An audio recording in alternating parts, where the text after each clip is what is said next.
I think if anything, it was his titanic, mad courage.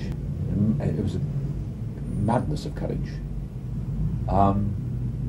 He was a larger-than-life man. He was a big man. He was a great man.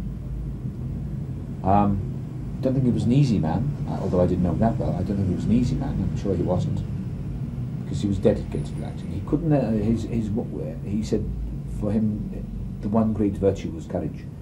And I mean, he said once we had a couple of drinks. He said I was doing Coriolanus, I think, rather badly, and he said, and I remember this vividly. He was in Brighton, and he said, "It doesn't matter what you do it to the nth degree. Put yourself on the," he said, "on the outer limb." He said, "They'll shoot you down anyway." And he said, "They won't like you." He said, "But do it. Don't ever compromise." He said, you have to do something outrageous, do it." He said, "They'll hate you anyway for it." He said, "But do it. Don't ever dwarf yourself for them," meaning the critics. Was there any sense over years that actors tried to emulate his method?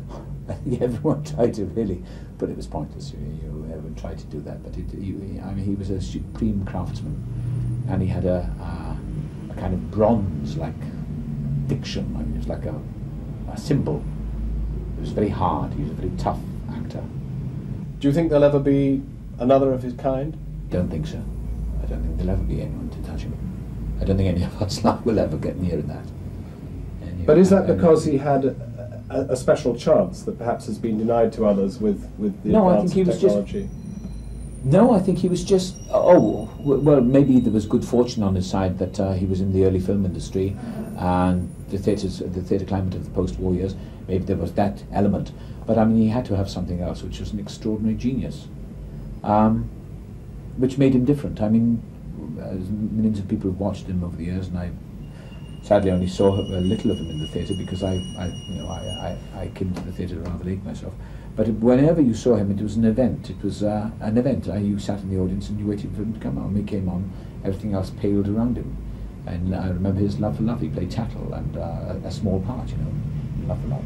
And marvellous actors on stage. But somehow the lights dimmed around. I don't mean the lights dimmed, but it was like he had his own follow spot, you know.